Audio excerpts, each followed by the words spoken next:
don't got a gun. I don't got a gun. Good job. Good job. Go ahead. Go, go, go, go, go. Police headquarters! Police headquarters! Go, go, go, go. Police headquarters! Back him, back him, back him, back him. Go, go, go, go. Move it, move it. Hey, hands up, hands up, hands up. Police headquarters! Always to the left, go, go, go. That should be in your email. Right here, Cruz. Right. You can see? I mean, what's going on here? Clear. Clear. You got your own house. I live alone. No, I don't.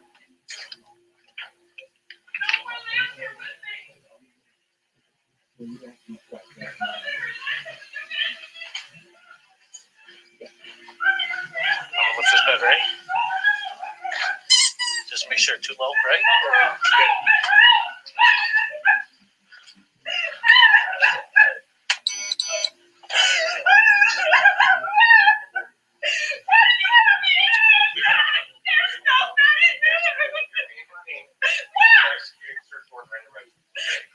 I am Sergeant here. I'm going to explain everything to you in a second, okay?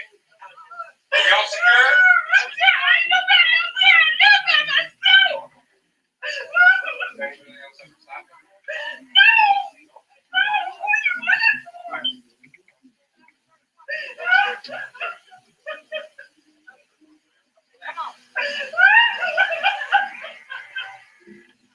We go back there? She covered up.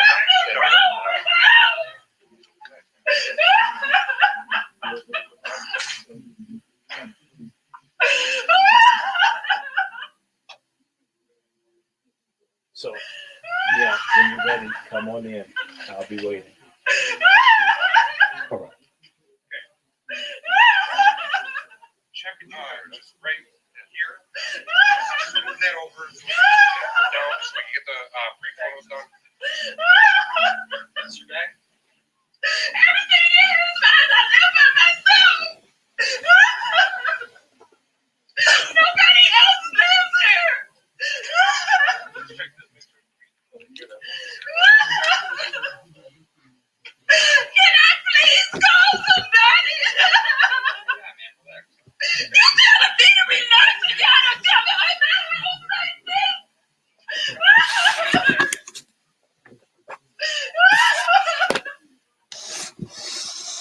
Please let me call somebody.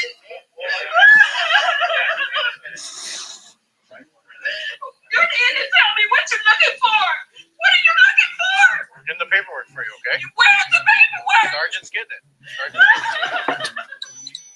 Guys, hey, this young lady over. We're gonna take a picture. Wait a minute, what are you doing? Oh my God, no, I have to call somebody. This is not right. I don't even know what you're doing. Well, explain to you what's going on right now. Well, please explain. You come in here, you kick my door in, you take pictures and stuff.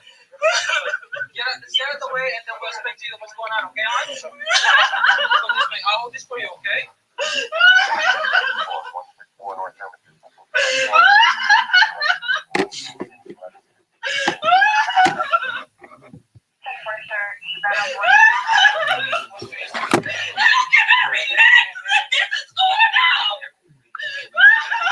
You keep saying in a minute and you got to kick my door in.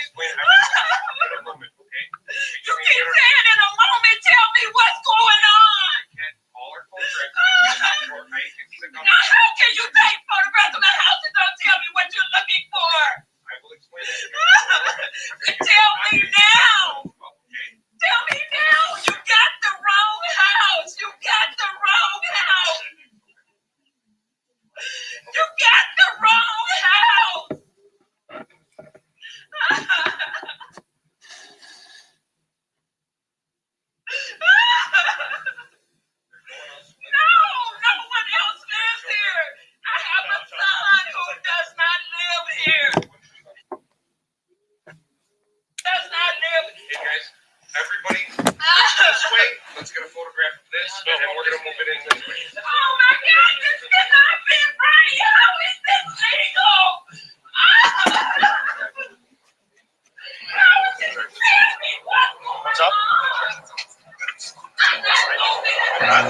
Hey, cruise, I guess.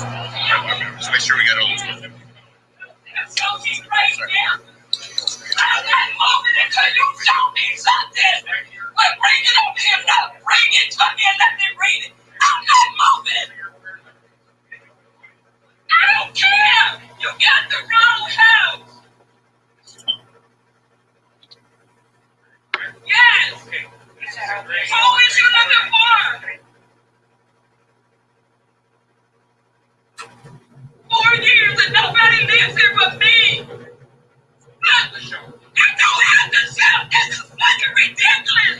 You got me in here because I'm naked. You kicked my house in. And I keep telling you, you got the wrong place. I don't want to hear it. Would I understand. need let me call a lawyer. Let me call somebody. No, you need to let me call somebody right now. This is not okay. No, because you got the wrong house. Get out. You got the wrong house. You have the wrong place. You have the wrong place. You have the wrong place.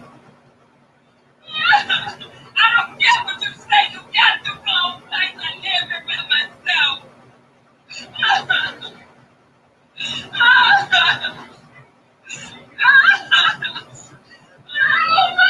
got the wrong place.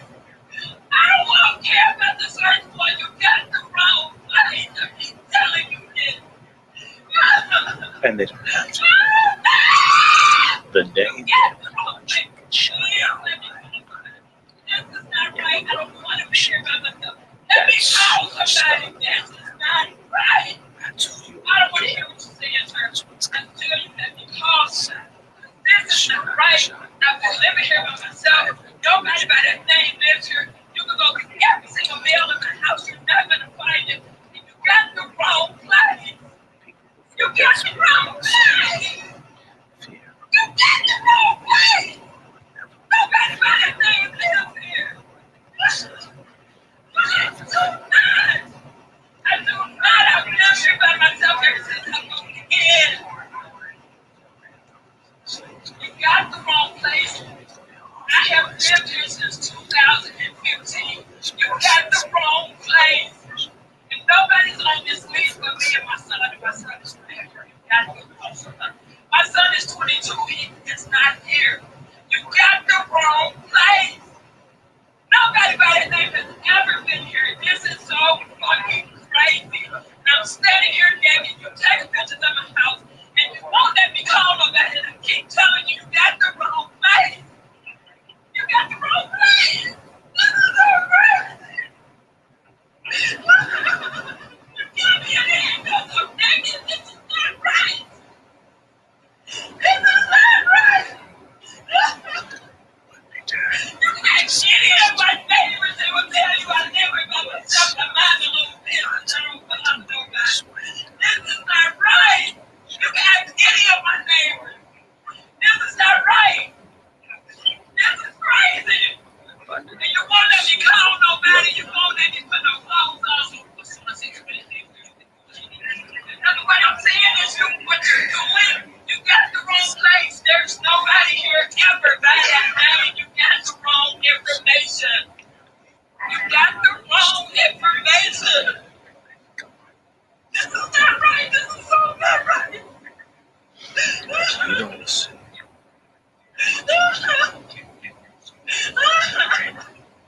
You need to let me call somebody, Adam. You got me going through this ordeal by myself. This is not right. I need to call somebody.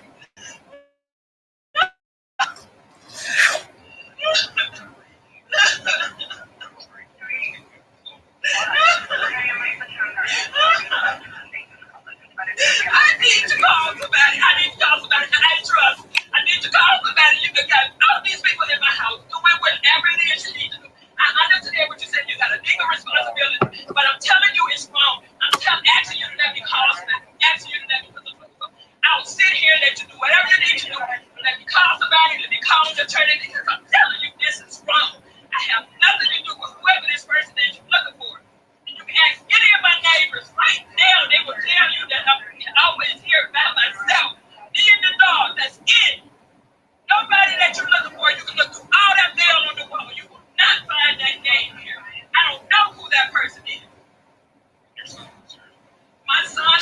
your my word son not is currently being. incarcerated, and he don't know. I can't say what he knows, but what I no,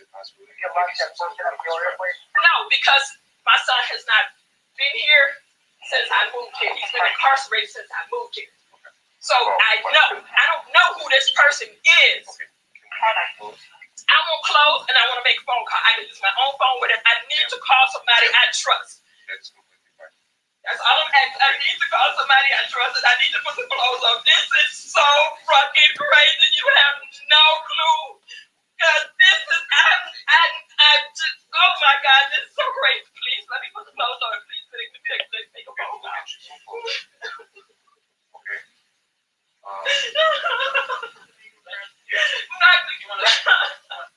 I'm completely naked. I don't have underwear or anything on. And you just busted my house like this, and now you ripped my bed apart. All of this stuff will work. Nobody that you're looking for lives here. Selfish. And they already just ripped everything off the bed. I was laying in the bed. Seen secure outside or? Thank you, Kitty.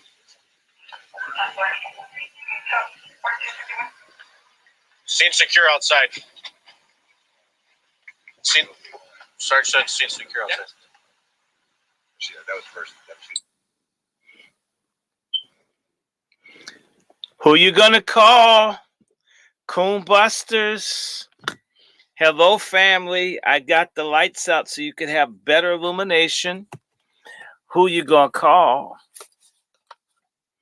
COONBUSTERS. Yes, it's nobody but me. And I'm gonna have the rest of the lights on. I just want y'all to get a nice, clear picture of the disrespect of Anjanette Young. Just 1 second. We're gonna turn the lights on. I don't know why somebody's being stupid on my phone, but that's okay. COONBUSTERS, you just heard on my YouTube channel, you heard Anjanette Young. And for those who are on the stream, you got to see it. Let me turn the lights on. Class has started.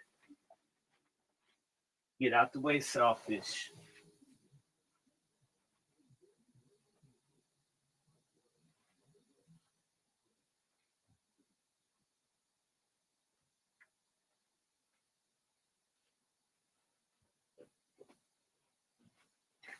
Hello, COONBUSTERS. Who you gonna call?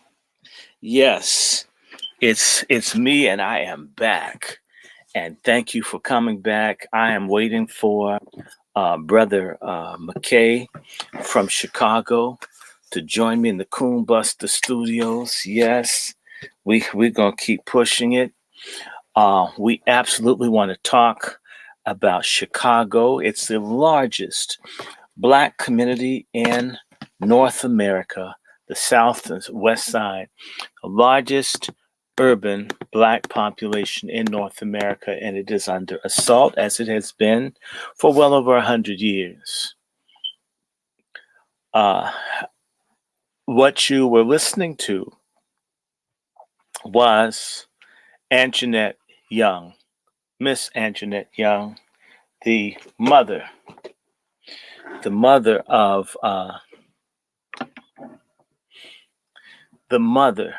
of the new movement in Chicago. 2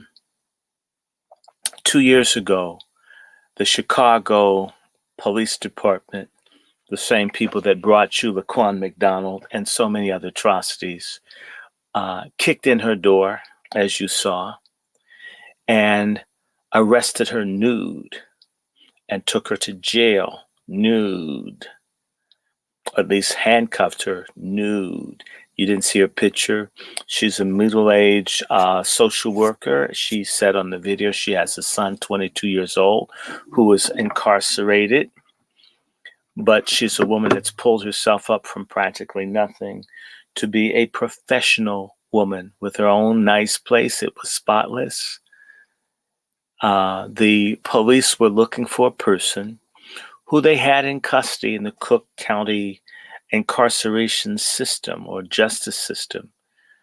And her address was the wrong one. And of course, they kicked it in anyway.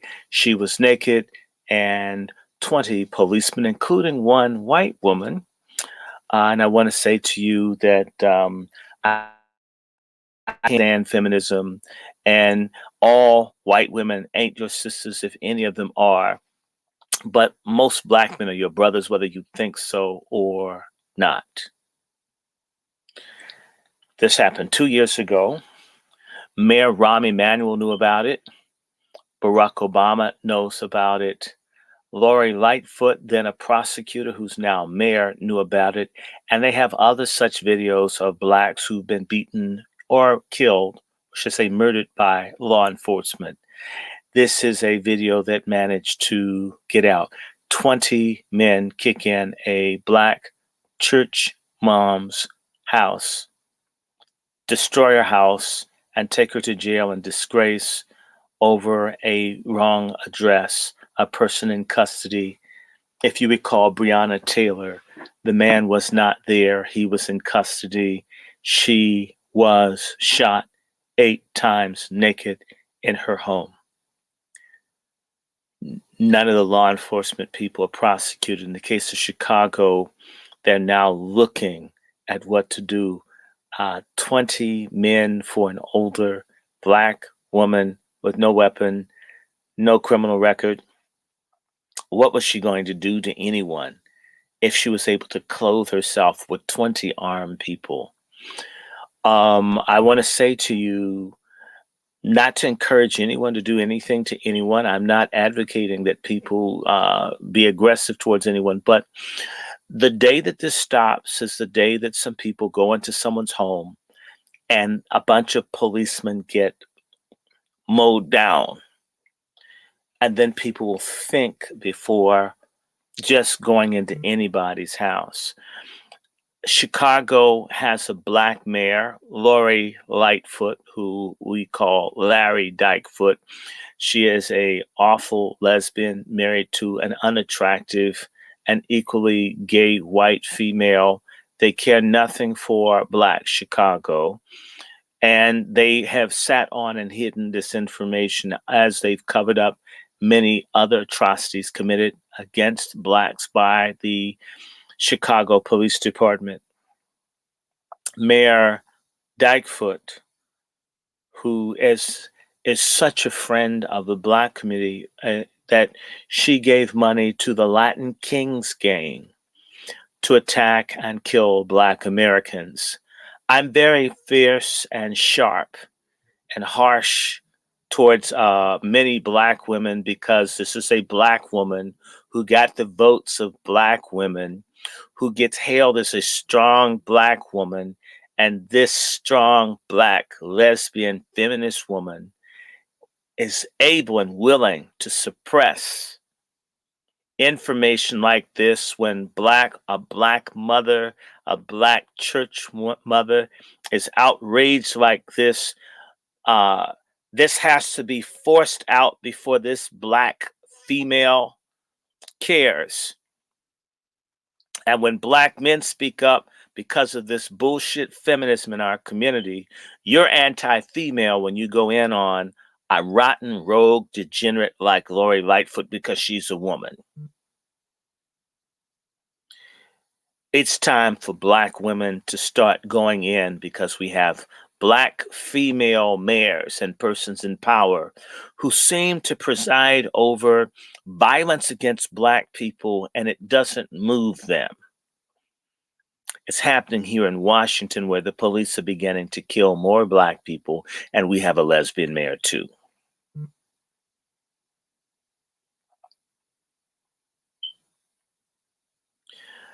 Brother McKay is a radio personality. He should be checking in with me soon. And he is an activist and a talk show personality. I look forward to seeing him as soon as he comes in. I cannot wait. Again, I welcome everyone back. Who you going to call? COONBUSTERS. And we do need that MFM. I hoped you liked the last segment. We're doing quite well on this channel in spite of my technical limitations. That's going to improve. New cameras, new speakers, new mics. It all comes as it comes. I'm not worried about it. In the meanwhile, we're doing fine. Even one can take 2 or 3 days off and you don't lose the audience. Brothers and sisters, Anjanette Young is a social worker, a good woman. If she had a criminal record, we'd know about it. They've sat on this for 2 years. Today they were protesting in Chicago against Mayor Lightfoot. Let us see. Now, what I want to break down to you again, there are key cities in this country that are very, very strategic. Very strategic cities: Detroit, Chicago, Baltimore, even Atlanta. And Black people are facing high levels of crime and other things, displacement, and they are using Democratic machine and their weapon of choice. The same way when they want to push this vaccine is they put a Black woman on it. Black women, let me just say this to you. No one says it. The perception of people who hate us is that you guys are disloyal, that Black women have a loyalty flaw, that Black women are not in favor of Black people. They're more for themselves. I'm not saying that we don't have coons like Coonburn down in South Carolina, but there seems to be this sense that Black women are more loyal to the white system than they are to Black people. This is a perception. If they didn't think so, they wouldn't put you in strategic places that they will not put Black men. If it hurts your feelings, good. Your feelings need to be hurt enough to change, to start shaking up disloyal people. I'm for giving hell to Black men, but sisters, every time the Capitol Hill police, let me just repeat the story. When the white racial terrorists came into Washington, D.C.'s, the Capitol, the U.S. Capitol, Southeast entrance, shot and killed a Black Capitol Hill policeman, then shot and killed a white Capitol Hill policeman. The Capitol Hill police were so racist that they didn't want the Black man to lie in state, and only because of a scandal were they forced to do this. Okay? Are you understanding me? Now that they have a scandal for the Capitol Hill police, and they want to put a face to cover over the extreme racism that has to exist in the Capitol Hill police. For these guys to take selfies and shake hands with people with Confederate flags and everything else in the Capitol building means the Capitol Hill police is full of Nazis and Klansmen. And to cover up for their fraud,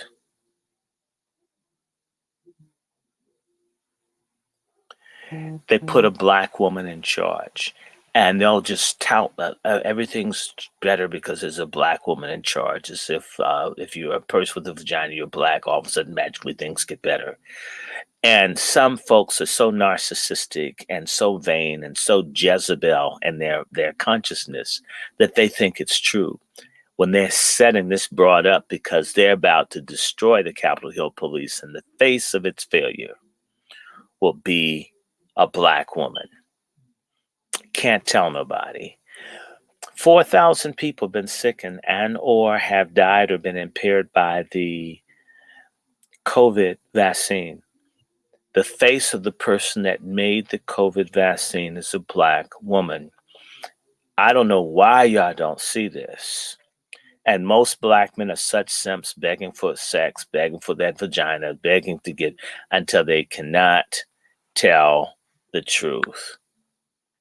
Okay, are y'all hearing me? And so I want folks to wake up and to understand the face of the people who did the election fraud. Black females. The face of the Georgia fraud. Stacey Abrams.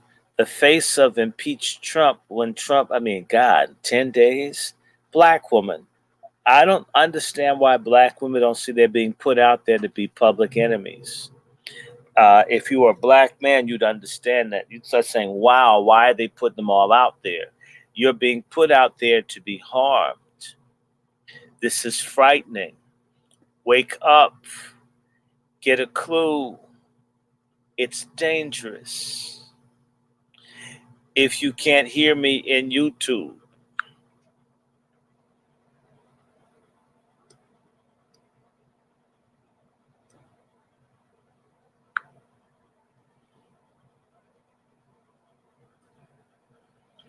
if you cannot hear me, let me hold on. They're setting you up. You're being set up, sisters. You're being set up.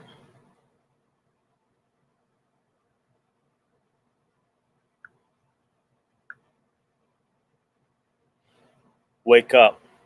Now I'm looking for McKay. I don't see him. Give me one moment. Let me call him because I don't get it. Let me make certain I have him.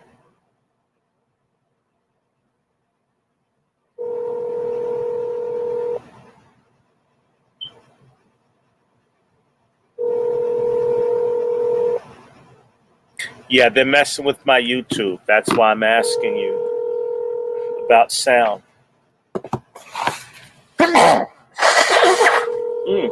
Wow. That was interesting. Your call has been forwarded to an automated voice messaging system. Okay, I don't know where McKay is, and anything can happen with these systems. I hope he gets back to me, but I've given him the proper way to contact me.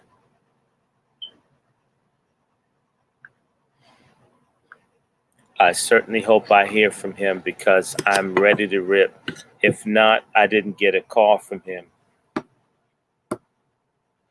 There's something else that you need to understand. The FBI and CIA, they did their research. They did it well in the 50s and 60s. When they wanted to take down the Black Panthers, they used black women to do it. They used Elaine Brown. Let me say this, and I don't care how they take this. I adore Judge Joe Brown, but when we were talking about Elaine Brown the other day, he didn't call her a spy or a snitch. It was completely ignored. If black men think with their penises instead of their brains and interpret history based on their genitals instead of logic and facts, then you're in trouble. Elaine Brown, in every way, helped destroy Geronimo Pratt and Huey Newton. And she's a hero because she's a female and she swings both ways. And somebody learned something about black men being simps and black women having a disloyalty streak that could be played on to undermine black people. And we have to become better in terms of having ethics and being decent as human beings towards one another. If you can't do that, you won't get anywhere. In a competitive America with the Indians and the other people with their advanced stuff, we're dead meat. And we can't afford to have half of our people not know which group they're for. Or if we know, to not do what we're supposed to do, but get a pass because of our sex. It's wrong. Elaine Brown is a traitor. Elaine Brown is a snitch. Elaine Brown is a fraud. Elaine Brown embodies. She's a precursor to all these strong black women that do end black people who get a good reputation while they destroy us. You can't have it both ways.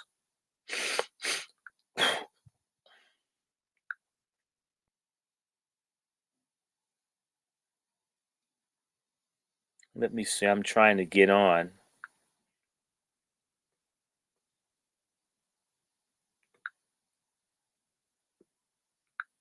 Wow. Hold on one moment. I'm having a challenge with this here. Okay.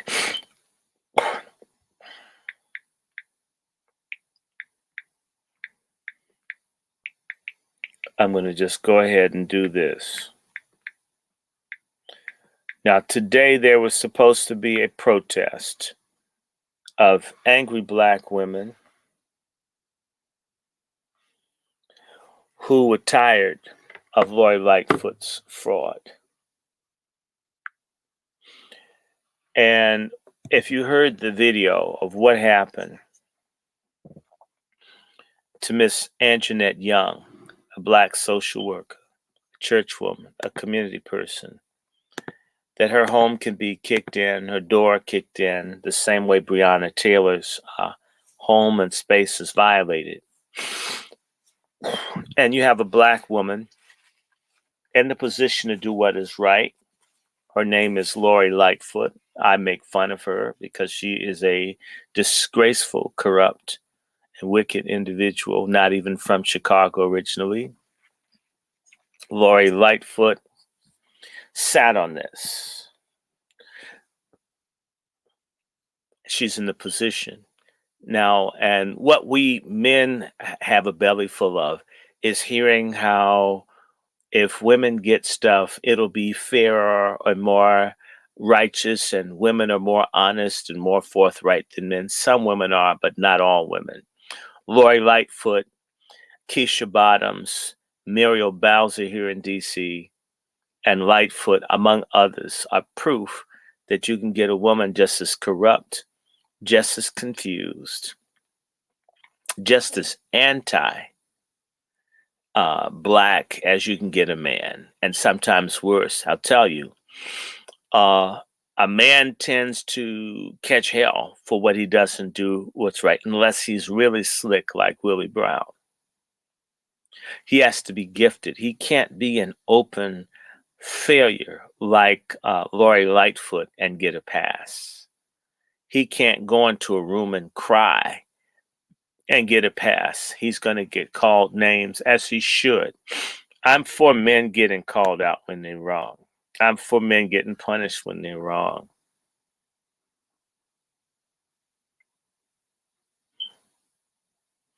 This person, Lightfoot, and I'm wondering where McKay is. And if I don't get him, we can do this any old way. We can talk about it in Chicago. The first thing that you need to know while I wait for Mr. McKay to show up, in fact, let me change this. Maybe he'll show up if I do it like this, because I don't know where he is. Chicago is the largest black community in North America. It is.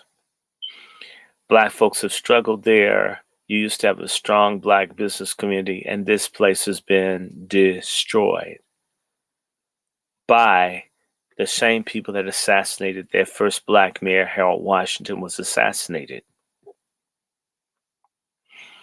Chicago is key to the Democratic Party. It's key to the Rockefellers because they have the University of Chicago and so forth. There's a battle. Chicago is the heart of Black America. Chicago is the heart of the Democratic Party, and it's the heart of Middle America, in particular in the Midwest. It is the capital. What's happened since Harold Washington's assassination in, I believe, 1987, they have single-handedly worked to destroy and break down the people in Chicago, as they've been working to break all the key black communities in the country. And this is necessary in order to perpetuate a system where we never get on our feet. Thank you. We continue to be subordinate, where we don't get empowered in places like Chicago or Detroit. It's to bring in a layer of people who destroy everything, every institution. It's whether they When a life is taken, when the police shoot and kill someone, this is something that you can see more immediately. But when you destroy institutions, when you destroy the black banks, the black schools, the black businesses, the black industries, like what has happened in Chicago and in Baltimore, key black communities that had hundreds of thousands, and in Chicago, over 1 million people, one of the most prosperous in spite of the slums, black folks made it. Now you have black people and sometimes weaponized lesbian feminists who they use this term progressive. Progressive basically means progressively get rid of black people by making new minorities, new sexual groups. You create this thing called Hispanic. Now it's Latina or Latinx. I mean, every time you learn it, they change the shit. Fuck. Help everybody but the people who've been here the longest, worked the hardest, paid the most dues that have never been paid. That's what's happening in Chicago. That's what's happening right now. This is what's going on.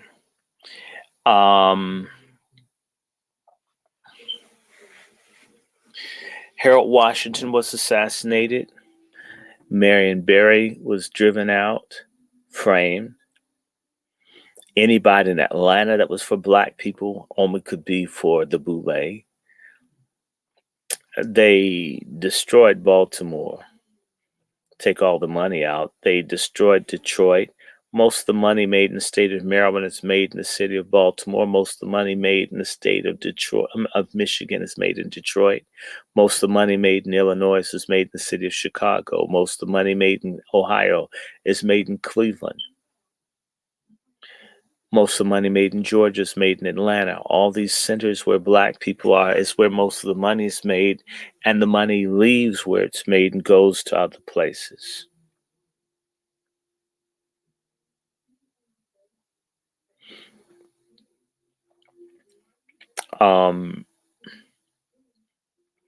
Once Harold Washington was assassinated, a greater system, even more powerful,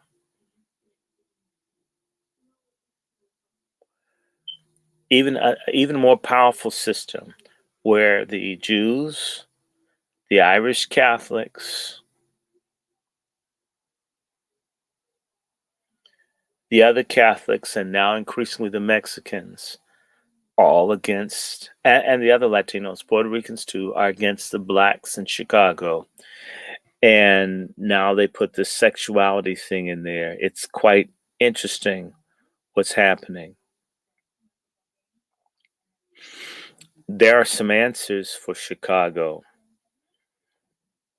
And you're not going to like the way I'm going to say it, but one of the answers is that people have got to get rid of the Democratic Party. I know I'm going to offend you. I don't care. Everywhere that I see black people being destroyed, there's a Democratic Party machine that just destroys black people, and we're addicted to the Democratic Party. And we obsess on how Republicans have racists in them, which they do, but they're not screwing us. You know, if there was a mean person, but that person wasn't attacking me, I would acknowledge that that person was mean and deal with the person that was attacking me that was also mean. What we do is forgive the mean person that's abusing us and look at the person who isn't abusing us and say they're meaner than the person that's hurting us without any evidence of that.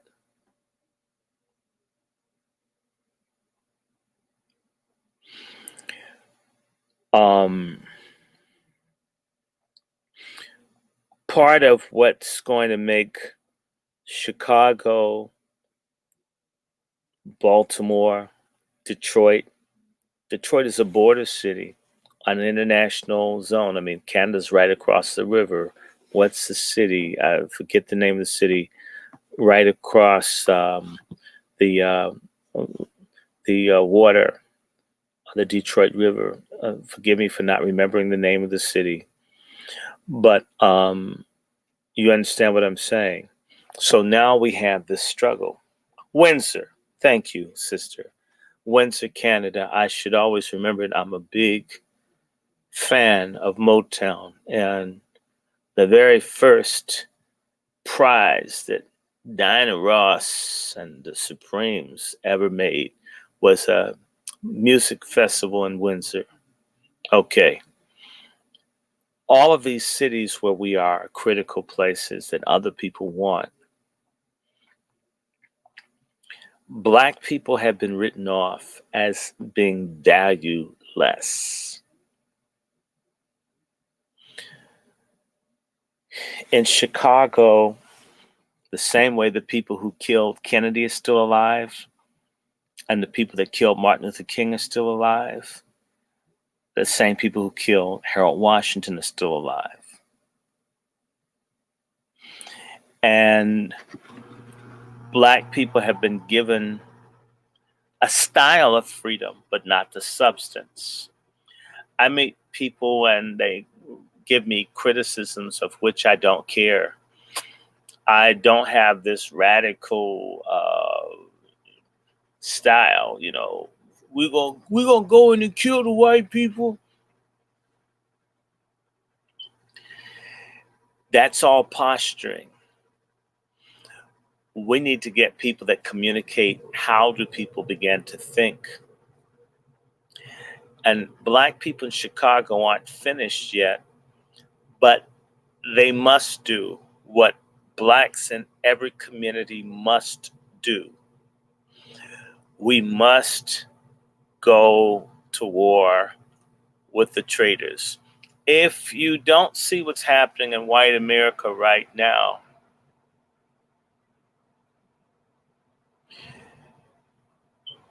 the patriots are going to war with the traitors. That's what was happening with the Capitol. That's what these protests are about. What, 3, 4, 5, 6 million people have come to Washington to express they don't like traitors. We're the only people on this earth that worship traitors. We're the only people. We're the only people where you can assassinate someone like Harold Washington and nobody be punished. A Black person could give Harold Washington coffee with formaldehyde in it to kill him, and that person not be beaten to death or their family run out of town. I'm not advocating that they be beaten to death and run out of town. I'm just saying this is how they handle it in other places, that you don't betray the group.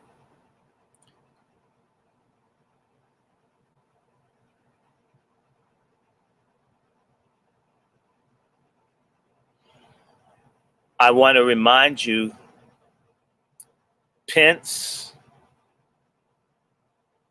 went against the conservatives by not standing up for Trump. You can Google it. He's getting so many death threats, he doesn't know what to do.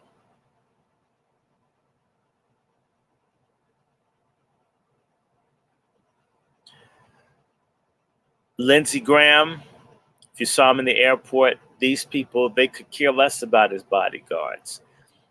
You know, we can learn something from white people instead of always criticizing and saying how we're not like them. We never copy the things that white people do that make a lot of sense. Like, you can't sell white folk out and then find out.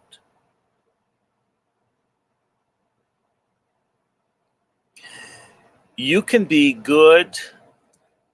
Pence has been a good second man to Trump for 4 years. Stepped out of line one time and his ass is grass. No one remembers anything good that he's done. None. It's done.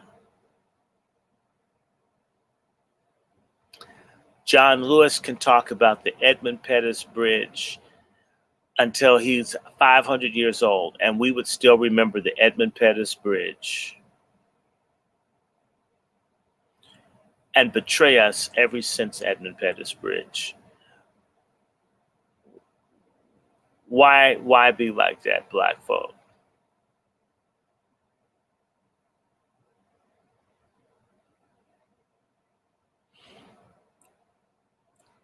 I question the Christianity of Pence. I question the Christianity of any white supremacist.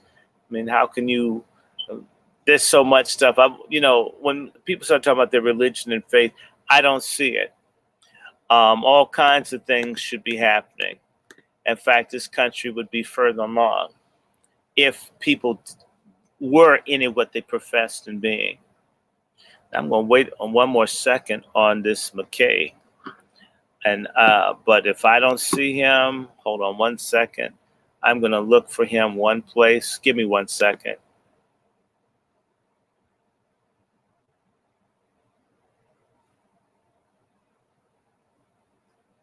I couldn't find you.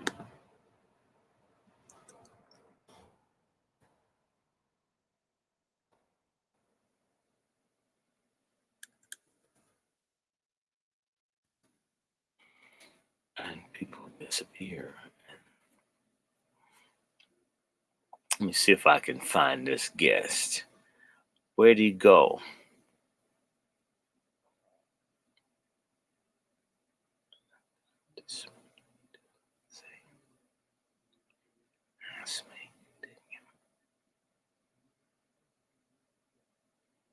Hmm.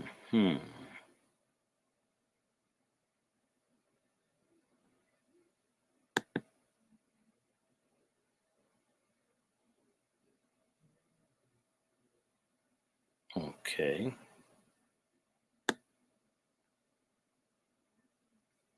Okay. I don't see him. Okay. I don't think I'm going to get this guest because what time is it? He said he was coming. Now, this is a half an hour. Let me see.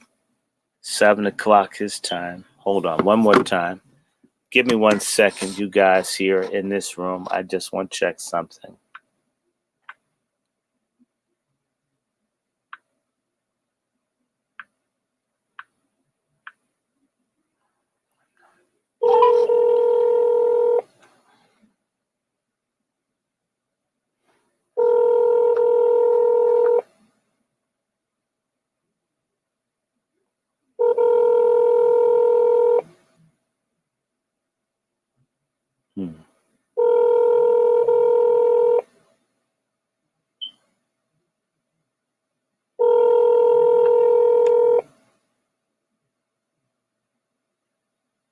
Your call has been forwarded to an automated voice messaging system. Robert McKay. Is not available. At the Okay. Crazy time. Oh, bless you. All right.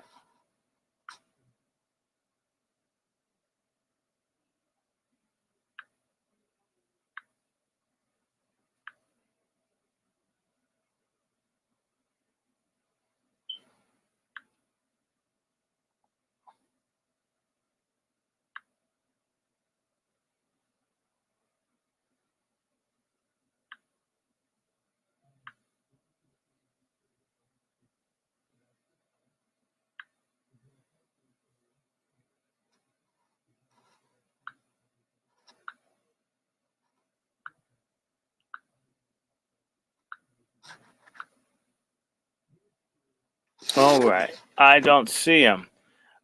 This happens in this business, folks. People, you think you're going to hear from you think you're going to hear from you think you're going to hear from you think you're going to hear from you think you're going to hear from you think you're going to hear from I don't know what caused that. Okay. I don't know what caused that. Okay. I don't know what caused that. Okay. I don't know what caused that. Okay, I don't know what caused that.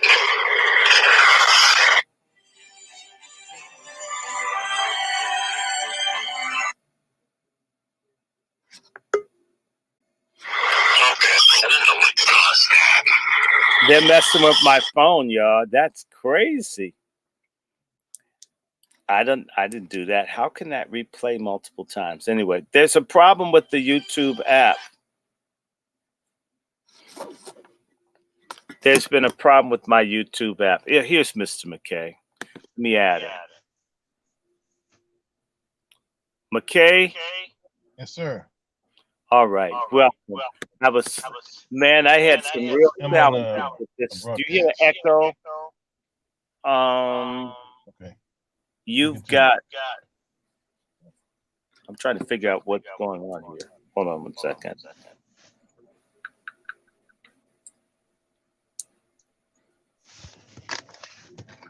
Had a little trouble coming in. I believe it. No, there's an echo on the line right here, which I don't understand where it's coming from. Is that me? Yeah. Do you have a speaker on? No, I'm on straight coming from my tablet. I'm sitting in a vehicle. Okay. I don't have any light. That's why I'm dark here. Let's see. I can lighten it up some, but let me see. There's an echo. Let me try something. Hello? No echo there. Add him. Hello? Yeah, there's an echo on your thing. Can you leave and come back in? I'll leave and come back. Let me try.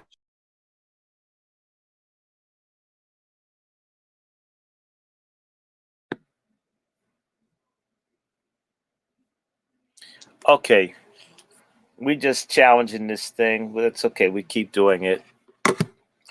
It messed up one feed. I'll leave it alone.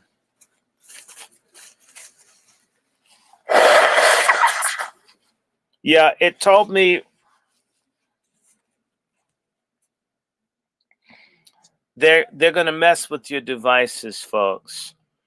There shouldn't be an echo. So let me see. He's back. Let's see if we can get this without an echo. Okay. Yeah, I got the echo. Let me see if I can.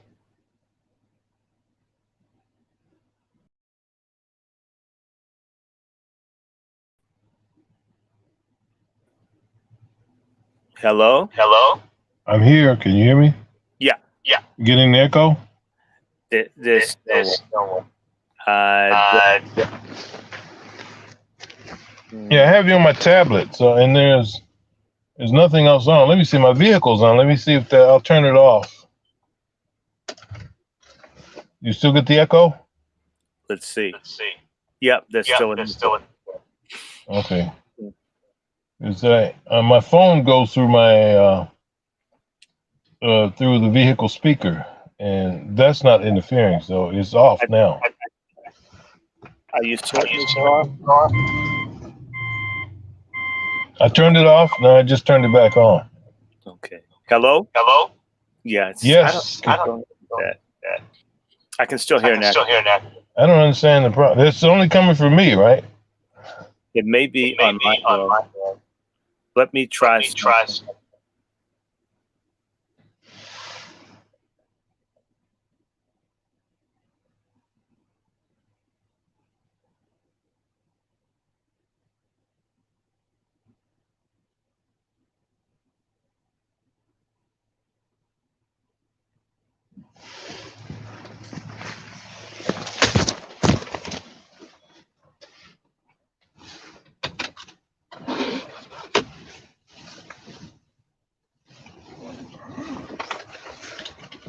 Okay.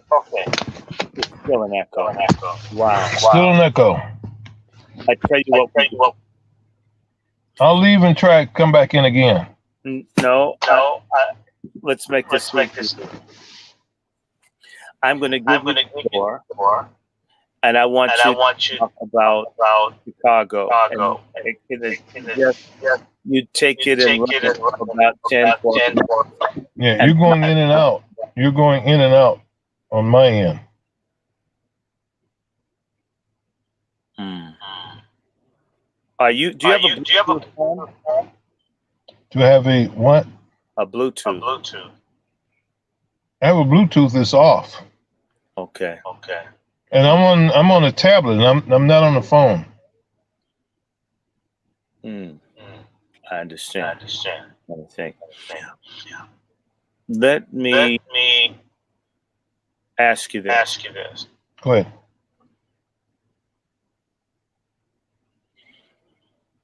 If you go ahead and talk, if you cannot hear me, Yeah, you're breaking up. let me call you. This is ridiculous. Yeah.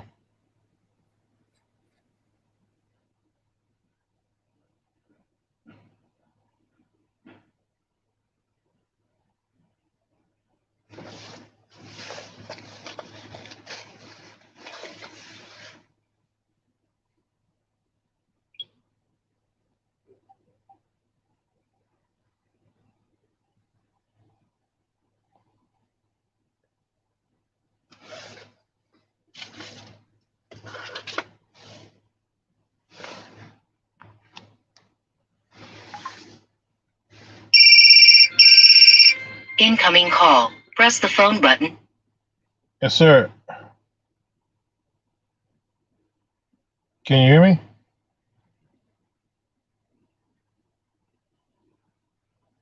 Dr. Short.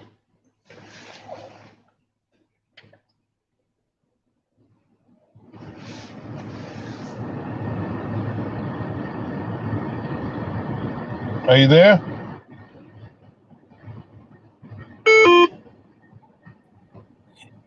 It didn't let me call you on your phone. Yeah, I answered, but you weren't there. I was there. It didn't let me hear me. They're making this hard today. They're very concerned about communication. Yeah, but you were going in and out on my end. I'm going to send you a text. A text? Yeah. Okay.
Okay, talk about LARI, the Young case, and Black Chicago political economy since Washington assassination. Am I still echoing? Oh, good. Excellent. Okay. So here we are. The LARI issue. Lori Lightfoot, you call her Larry, she came into Chicago some years ago. No one really was aware of her. We know that she was on the police evaluation board that evaluates police corruption activities that go on that are corrupt within the Chicago Police Department. And she was appointed to that by Richard M. Daley, Richard J. Daley's son. And she of course, got up and ran for mayor.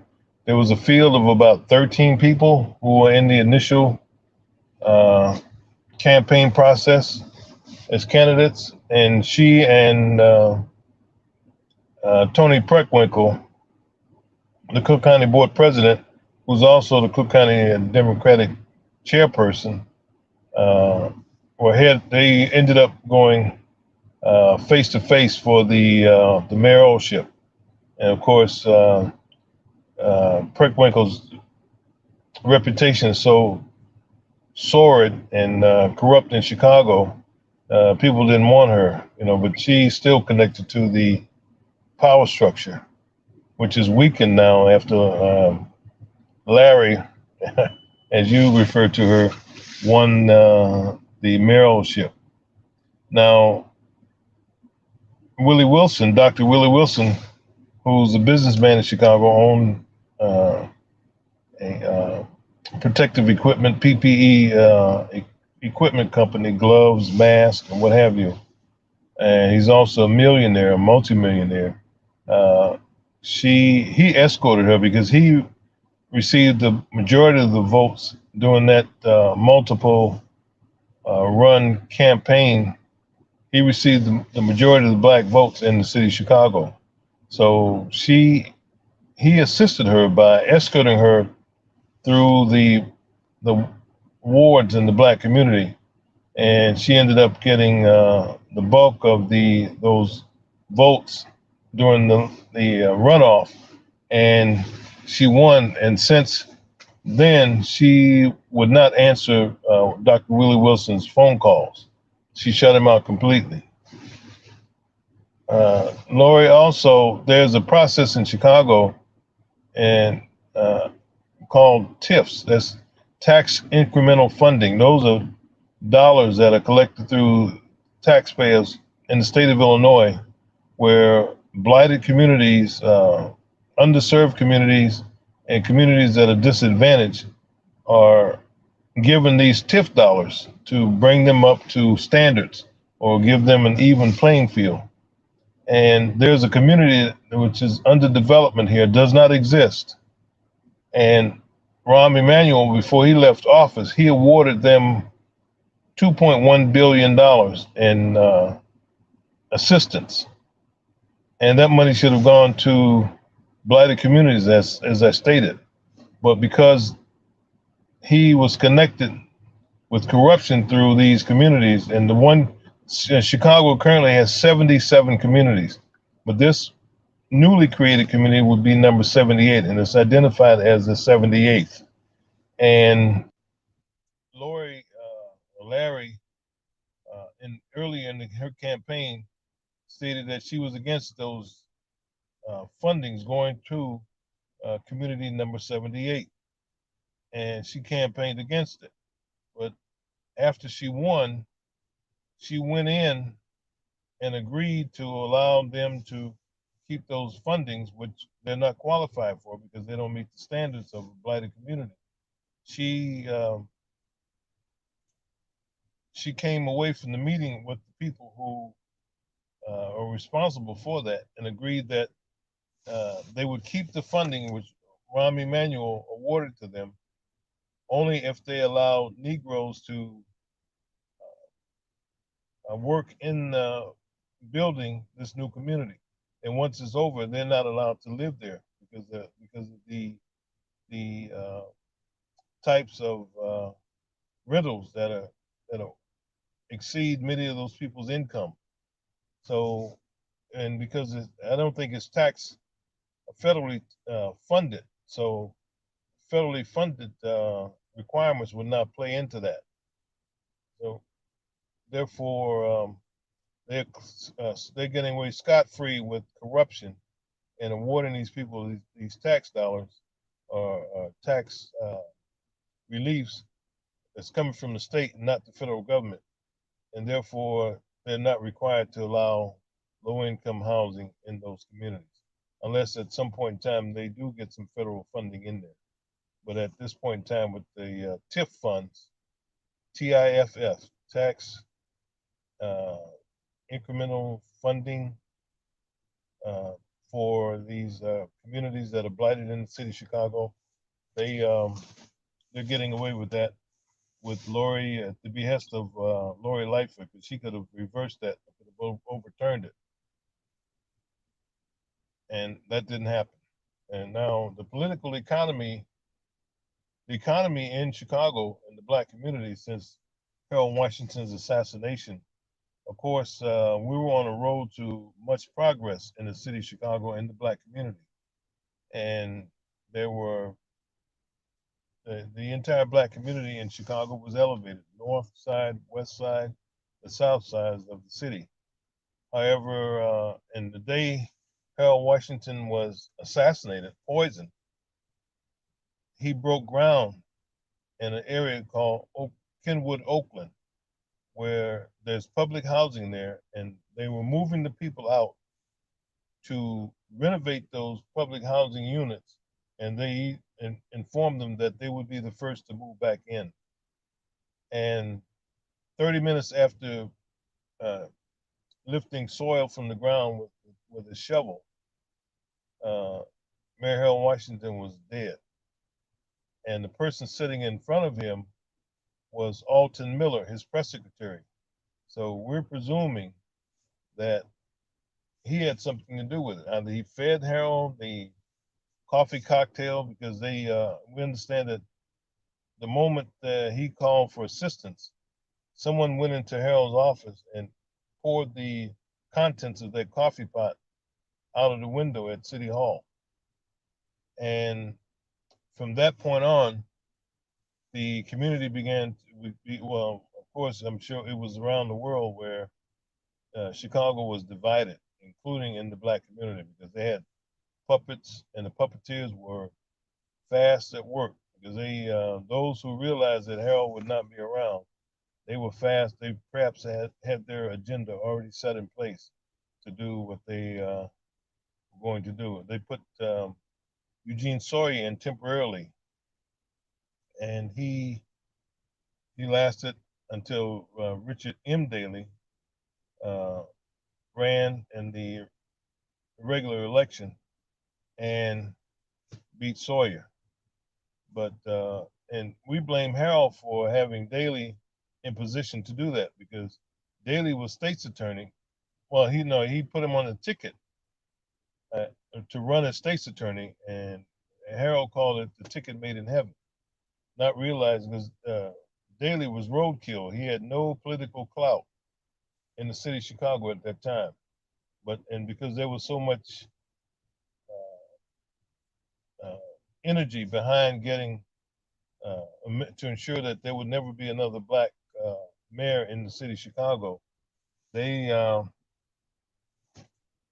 campaigned and fortified the black community against itself. And we had turned on each other during this period of Harold's demise, and the black community was split. Some went for Eugene Sawyer, some were going for Tim Evans, who, as we can see in hindsight, he sold out, became the chief judge of Cook County.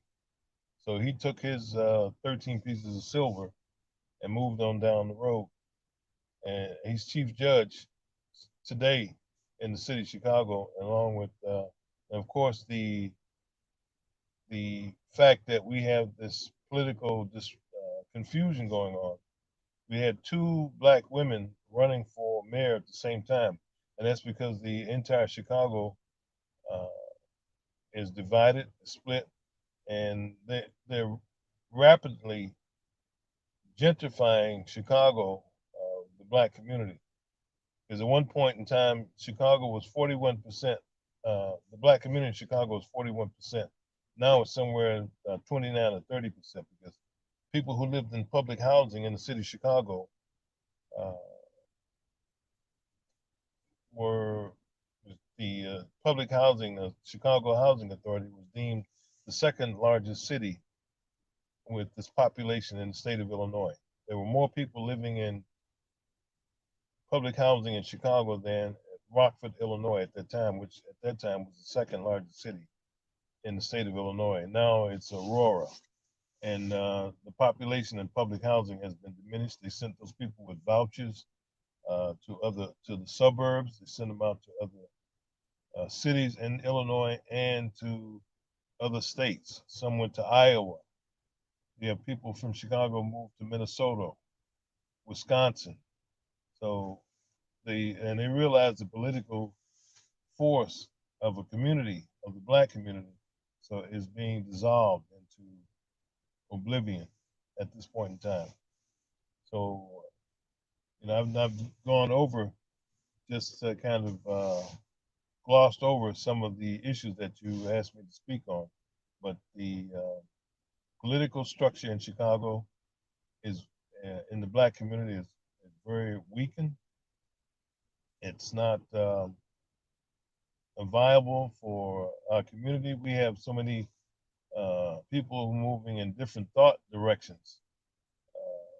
We have a huge LGBTQ community in the city of Chicago, in the black community, and uh, and we have a church community which is divided amongst the population as to who's to be supported. And of course, we're aware that these church communities have a huge LGBTQ population within them.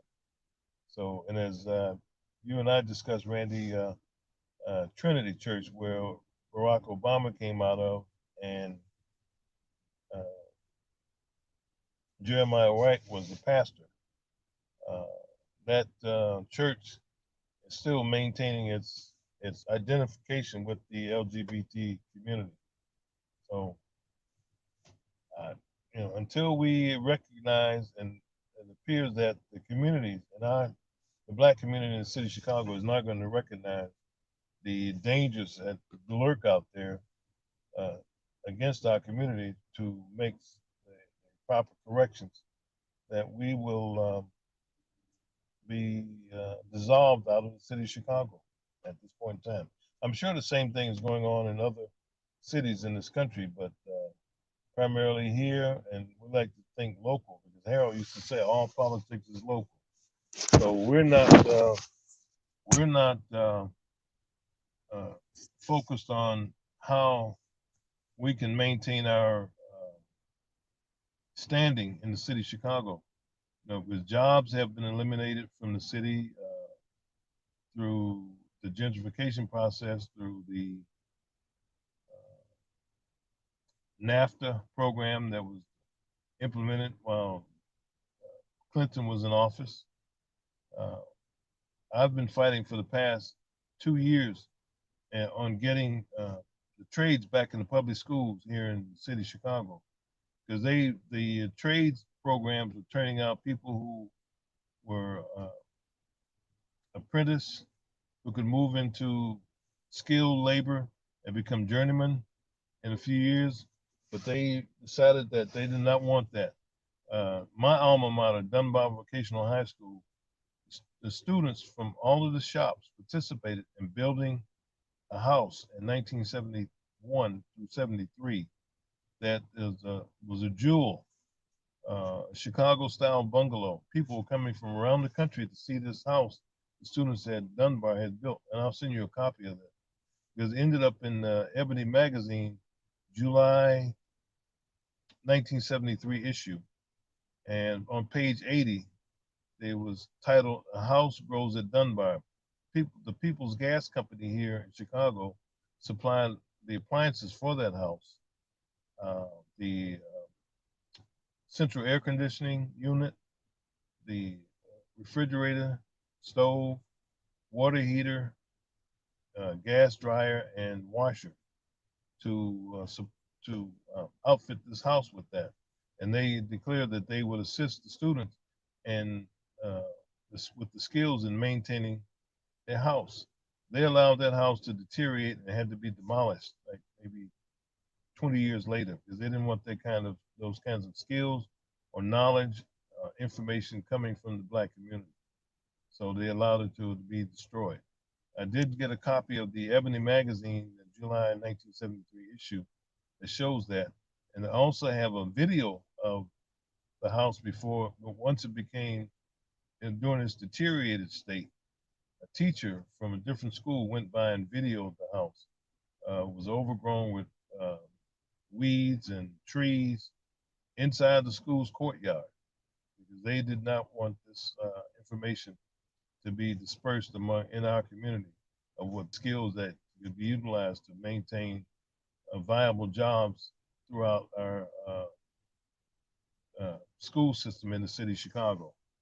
The same is going on all levels of education. Here in Chicago, the City College program had a RN program. You can get your RN license in 2 years. But they saw how many black nurses were coming out of that program, so they discredited that program and required you to get a 4-year degree. Now, in the nursing program, you must go through a bachelor's program in order to get your nursing degree and license in the state of Illinois. I'm not sure what it is across the country. I'm sure they probably implemented that because there were huge numbers of black nurses coming out of those programs. And someone higher up decided that, well, we can't have this. So that's been eliminated. And of course, on my program, I intend to have Dr. Barbara Norman. She's also an alumni of Dunbar Vocational High School, but she went on to become an RN. She received a doctorate. She was teaching nursing in Kennedy King College here, the community college here in the city of Chicago.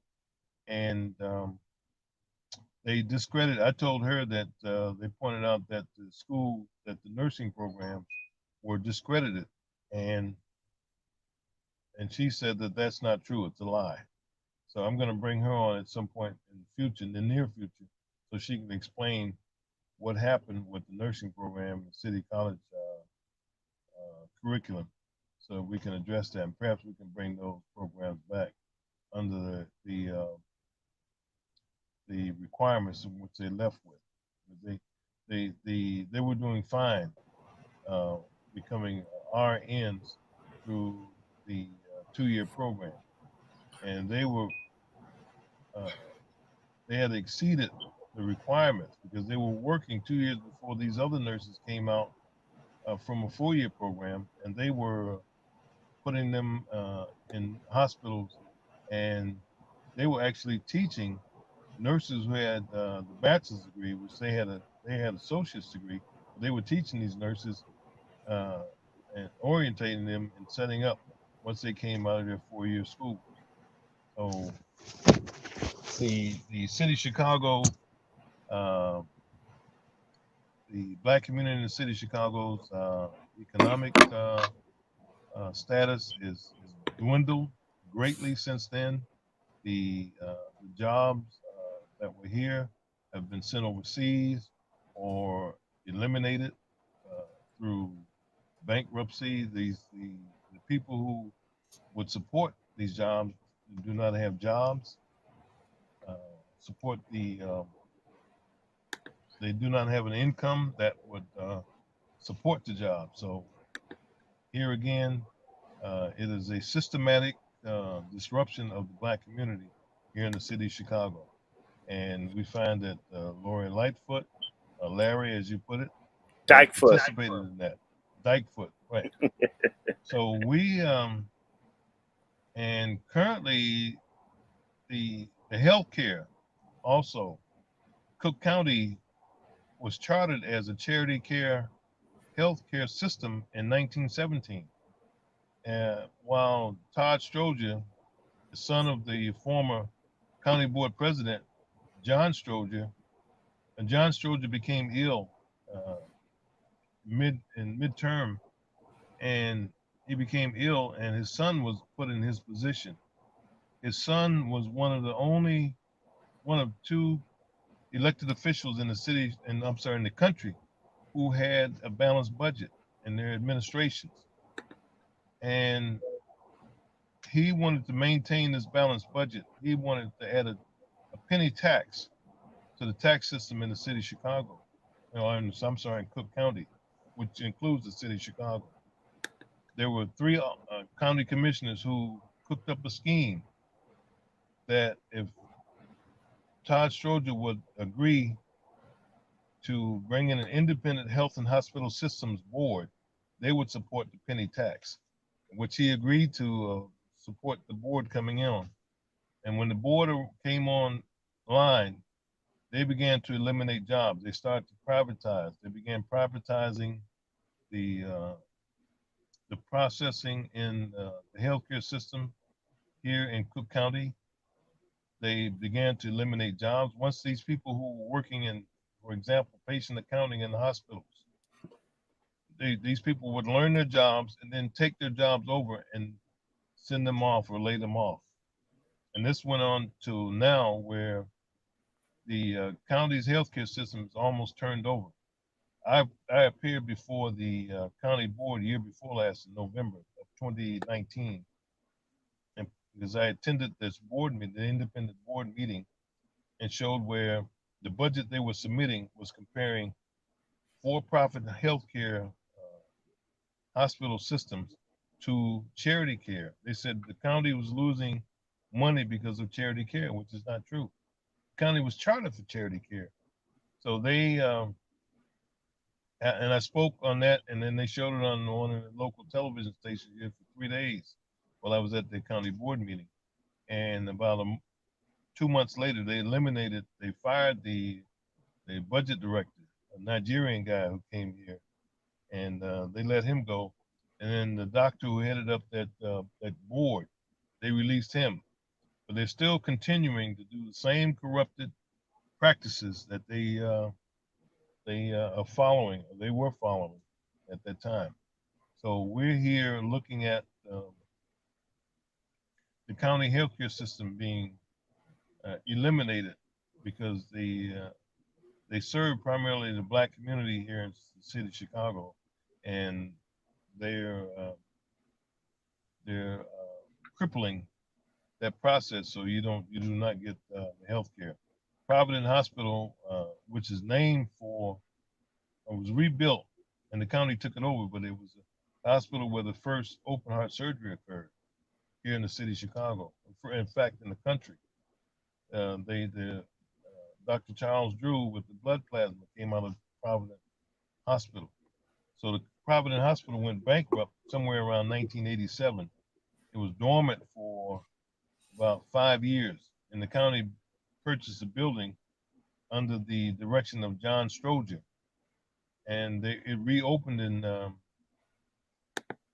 August of 1993. It went on to outperform in revenue generating. It outperformed the main hospital, and they were upset with that. And the person who headed up the county healthcare system at that time was Ruth Rothstein.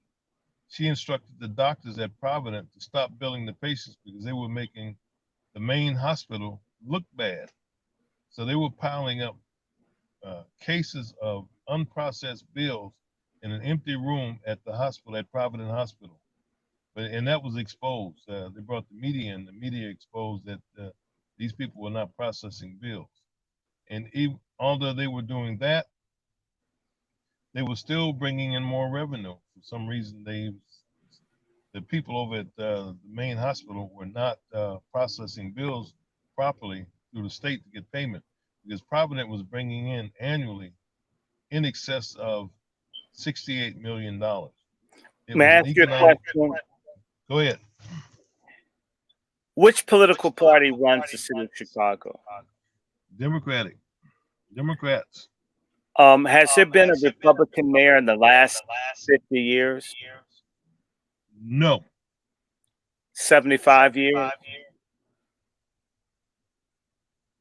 No.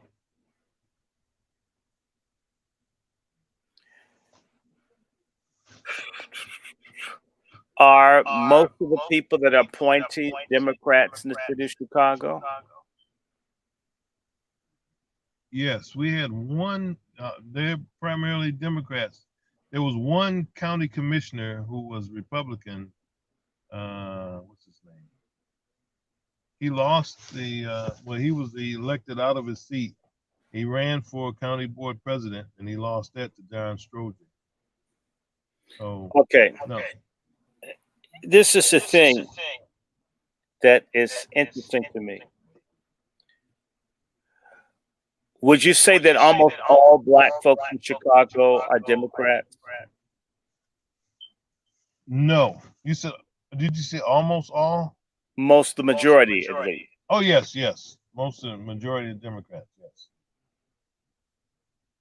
There are some Republicans here. There are some black Republicans. Yes, there are. There's some black Republicans, but for the most part, it's Democratic. Absolutely. You know, this is the same for Detroit, for Newark, for Washington, for Atlanta, for Birmingham, for Houston, for Dallas, for St. Louis, for Oakland, for LA, wherever we're being destroyed, the people are almost all Democrats, and our people are Democrats. And, you know, surely, if there was death and destruction everywhere, at some point, we could look at the Democrats as an enemy to black people, and with equal hatred to the Republican Party. In fact, if they've done more damage to us than the Republicans, do you think it's fair to say that we could at least hate them equally to the Republicans versus loving the Democrats and totally hating the Republicans? Or couldn't we just hate both parties? I'd say both parties. And when we look at it, when I look the way I see it, the Republican Party and the Democratic Party are two wings on the same bird, which have destroyed our communities. And I look at that because currently the Republican Party is not in position to do, they would do the same thing as the Democratic Party is doing right now. And the reason I say that is, but hold on, I'm not saying that you're wrong, but in as much as the Democrats have been doing it for 50 years nonstop, and the Republicans haven't had the opportunity to do it to us in the cities, one has to be worse than the others based on the track record. Not that I'm saying turn to another party and be a Republican, but at least not be a Democrat. And why don't we have our own parties? well, there have been attempts to create a black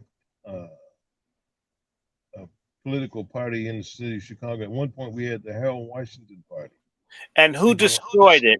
Did the Republicans destroy the Black Party, or did the Democrats destroy it? The Democrats. Okay. Yeah, the Democrats are sure. Of course, the Democrats did it. So, and I'm saying that if the Republicans were in position, they would have done the same thing. I'm not saying that they wouldn't, but the fact is that they're not doing it, and the Democrats they can't do it because they're not in power. Okay, so that means that they're not our problem then, and our problem obviously are Democratic machine parties across the country. Absolutely. I want to get you to talk about Barack Obama, or OFAGA. Okay.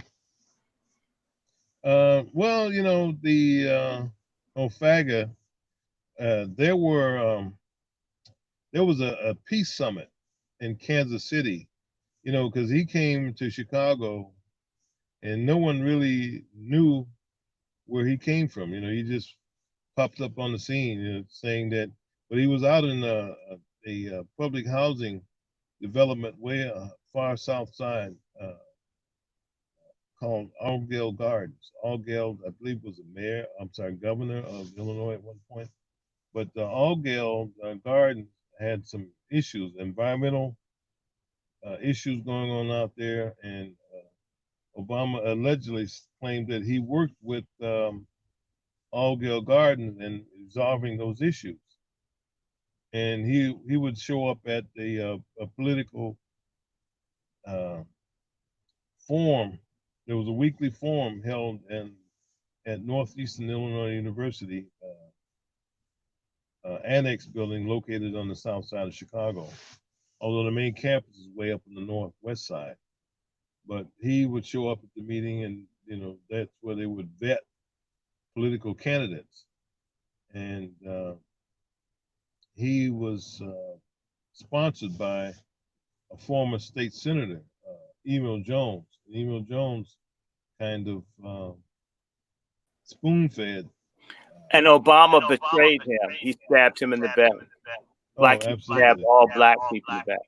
Absolutely.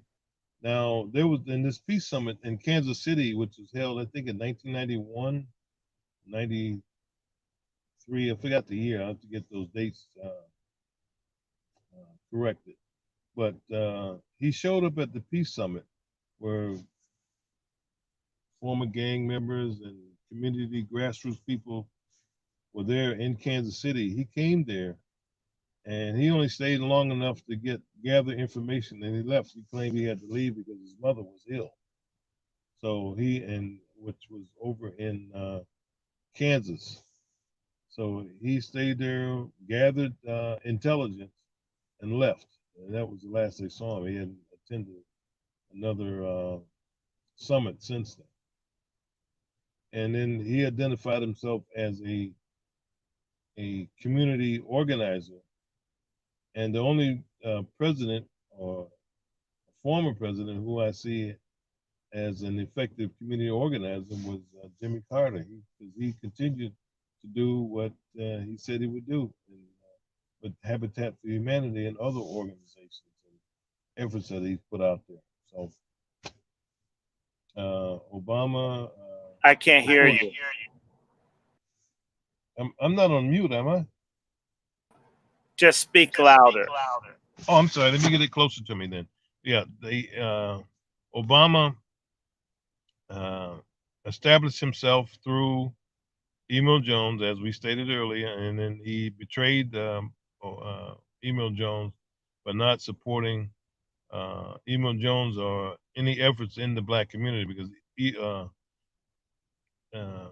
Emil Jones, State Senator Emil Jones, does still live in the black community, and Obama has not addressed the issues of the black community, even across this country, but specifically here in Chicago, because he met with people at a apostolic church, and they said that he said to them that you need to stop sitting in front of the television, stop eating fried chicken, and he was president for the entire country and not just the black community. So he kind of resolved himself from giving support or bringing any highlighted issues on the black community to give assistance. He included everyone except the black community, because we know who benefited from his administration. It was not the black community. The women, white women, LGBTQ, and other communities benefited from his position as president. And that's basically it. And since he's been released, or he's out of office, he hasn't been back in Chicago. He used the excuse that his daughter is attending school in D.C., the youngest one, and his home here is still guarded by federal and city services. And understand that he's purchased an estate on Martha's Vineyard. So we go figure. It's not an estate. It's like a $17, $18 million spread. $18 million. What did you say? It's like $18 million. Wow. By the way, do you like the name that people call her Big Mike for Michelle? Who's Big Mike? Michelle. Oh, I haven't heard that. That's the name. Big Mike. Well, Joan Rivers was taken off the planet because she identified her as a tranny. You don't think she's a tranny, do you? Well, Mike is associated with what? Male? Yeah, but you don't think so. I think she's a woman. I hope so. Well, in fact, someone today showed me a photo of her that could be is questionable. It's an old Uh-oh. photograph. Yeah, an old photograph. An old photograph. Yes, it could be photoshopped. I don't know. Okay, I don't know. I don't know. But like you, I would say that she is a woman, but with so much confusion and deception going on in our community, anything's possible. hmm.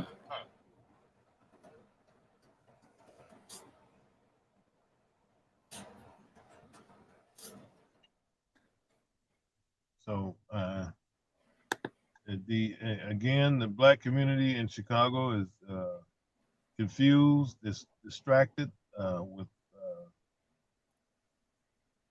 it's in trouble. We had a young man, and this is well, I know you heard about the retired firefighter who was killed over his vehicle a few weeks ago. No.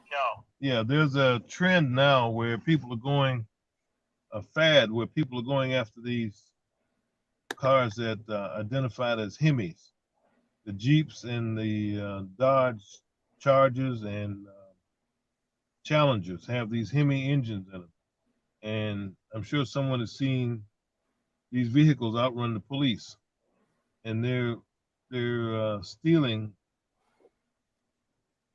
taking these vehicles from their owners to take the engines out because these are very powerful engines, and they said I understand that it's a trend that they use them as getaway cars, get away from the police or commit crimes with. Mhm. And there was a retired fire lieutenant about a month ago. He was leaving a popcorn shop here on the south side of Chicago, and I'll see if I can locate a story for you and send it to you. But he had the Jeep with that Hemi engine in it, and they went it right. They should have. The building which he exited had cameras all around it, and they showed this car pull up as he exited the store with his bag of popcorn in his hand and attempted to accost him. And he had a weapon on him, so he backed up behind his vehicle. And they started to exchange gunfire, and he was hit in the abdomen and he died. But they tracked the vehicle because the camera showed the license number on the vehicle. It was abandoned out in the southwest suburb here outside of Chicago.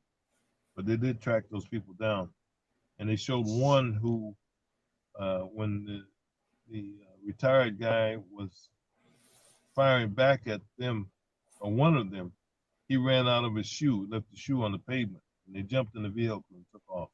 So they got DNA from that shoe and other debris that they left around there when they were unsuccessful in getting this guy's vehicle. But he ended up dying at the hospital a short time later. But I brought that up to mention about another incident yesterday where a young man went into a South Side convenience store here on the South Side of Chicago and robbed the place. He took the cash register drawer and run outside, and he was firing his weapon. He killed, I think, about 4 or 5 people. Oh, Incoming call. Press the phone button to answer. I'll call her back. So this is a mass shooter. Yes, he was killed by the. Incoming call. Press the phone button to answer. He was killed. Let me turn my phone off. He was killed by the Evanston police, which is a suburb just north of Chicago. And I haven't heard anything else on that except that this guy did rob the store, and they did kill him in an attempt, because he killed, I think, in a shooting spree. He killed 4 or 5 people, from what I understand.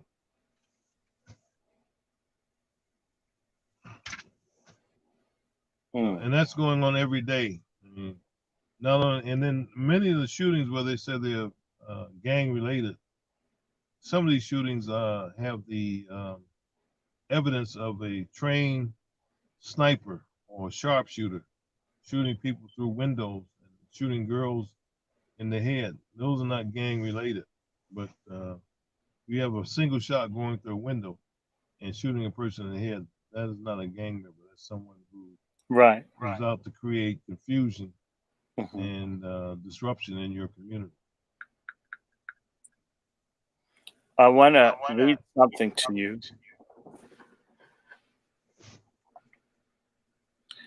I'm going to read something that's been sent to me. All right.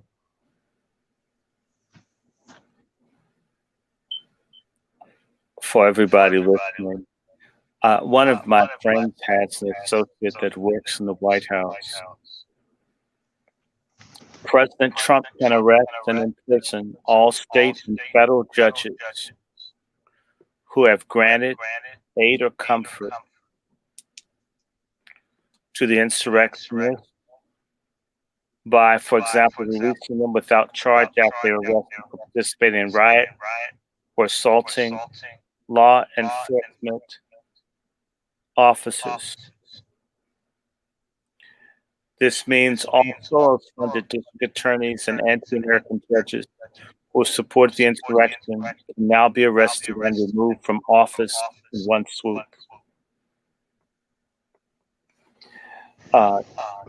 Here from Chicago to Washington for a moment. How did you find Wednesday of last week? You're kind of breaking up a little bit. I'll text it to you. Okay. And I apologize to everyone on the platform. I am not doing anything to mess with the sound.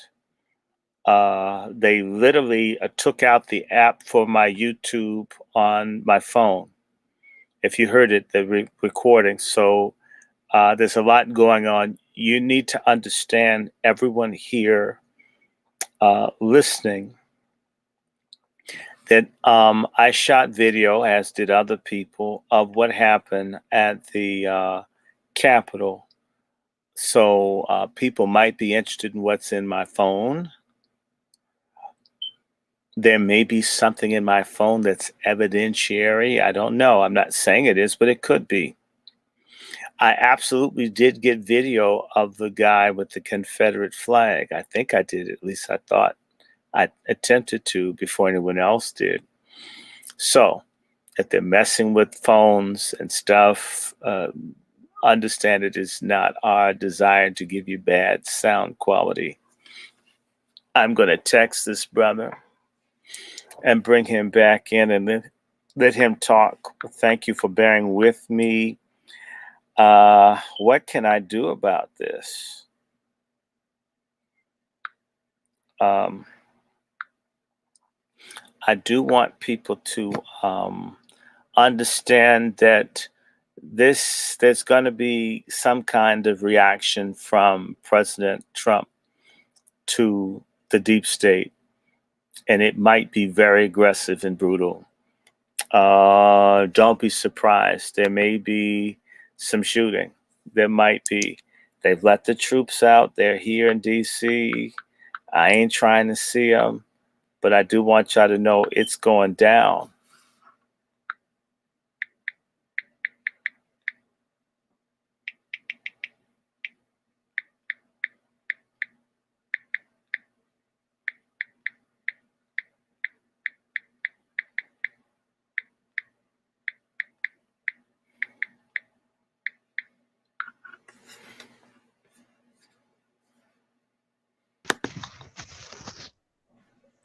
Did you see the text? Let me pull it up.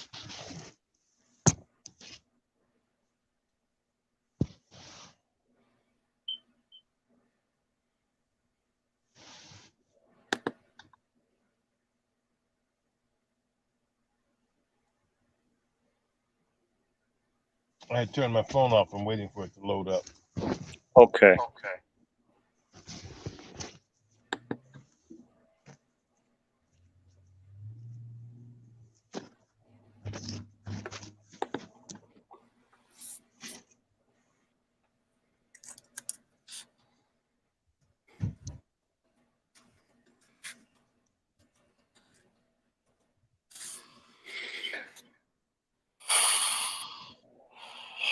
Ah,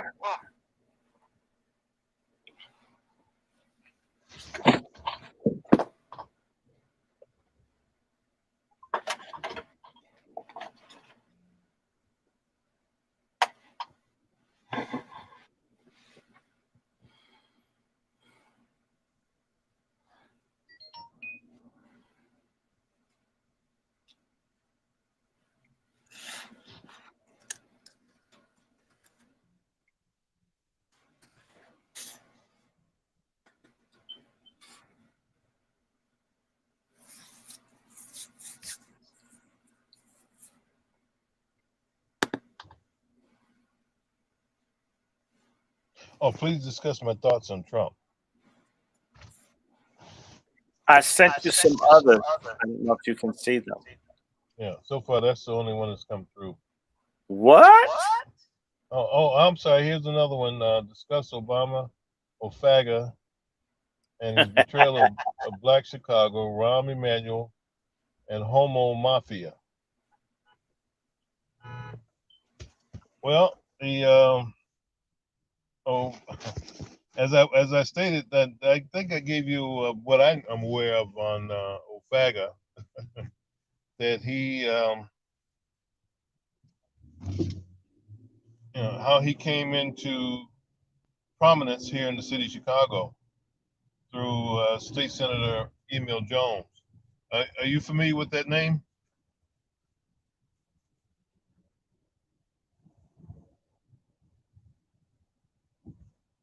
So, okay. He, again, he positioned himself with assistance through, with support from the state senator. And once he achieved his mission of getting into that position, being elected, because he ran against Bobby Rush, Congressman Bobby Rush at one point for Congress, and he lost that election. Bobby Rush beat him.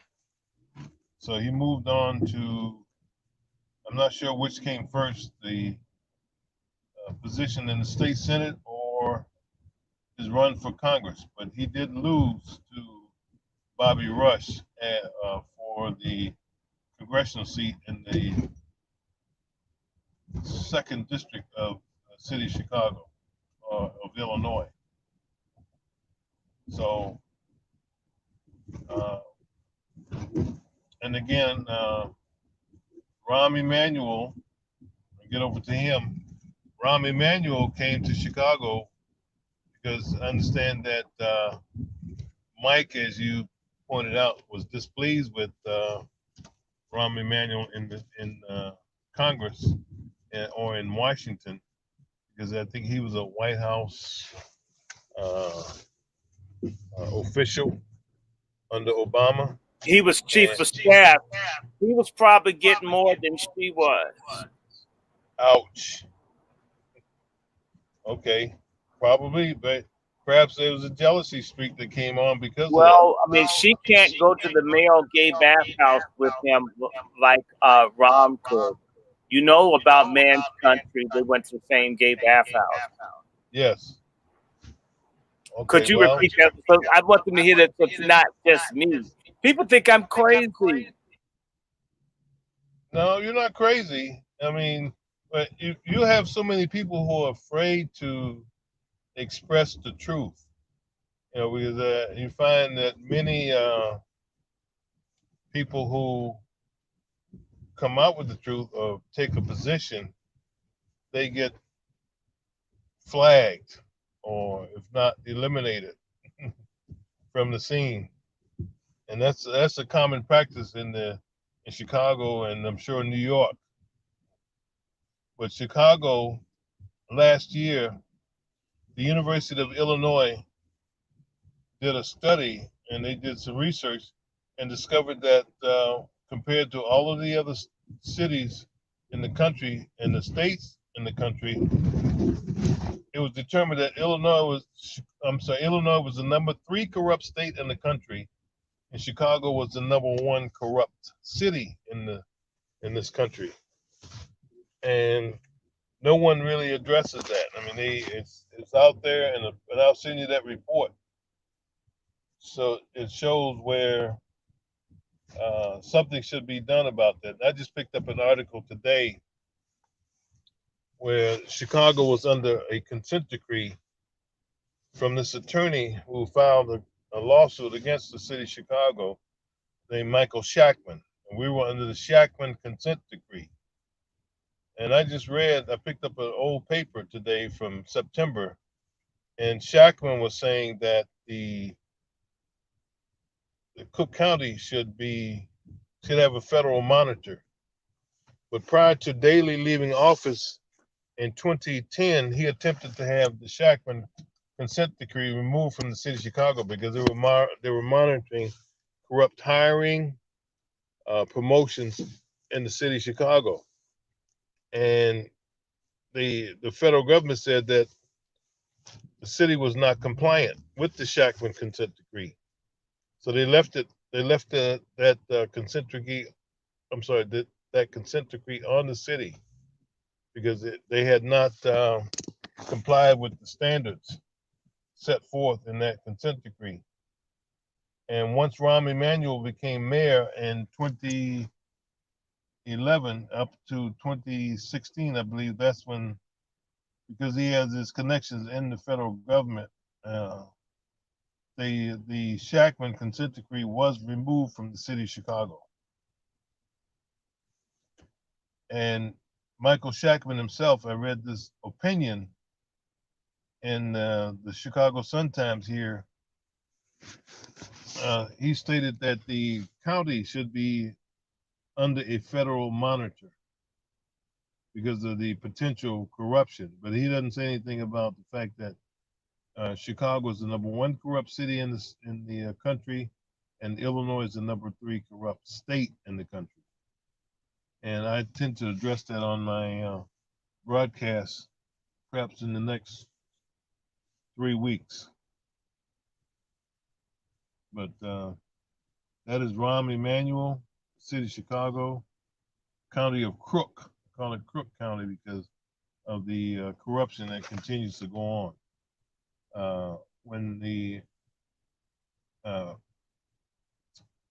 Toni Preckwinkle ran for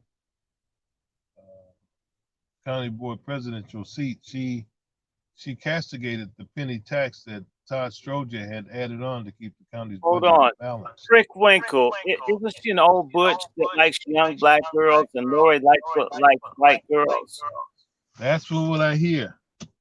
It was Preckwinkle when she won the county the county board seat back in 2010. She claimed she could not take office when she won in November of 2010 because she didn't have insurance coverage to cover her husband, who was a male, who was ill at the time. She didn't have insurance to cover his health care. So she waited until the day of swearing in for the county board president seat to jump out of the 4th Ward automatic seat into the county. So she's been living on the public dime, but she's been taking away health care in the city of Chicago in the black community since she continued it since she's been in office.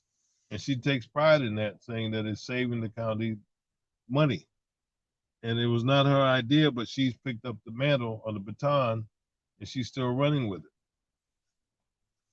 So that corruption, which goes above and beyond the mayors in the city of Chicago or the board and the commissioners in the county of Crook, and even up to the White House. These people are governed by outside sources.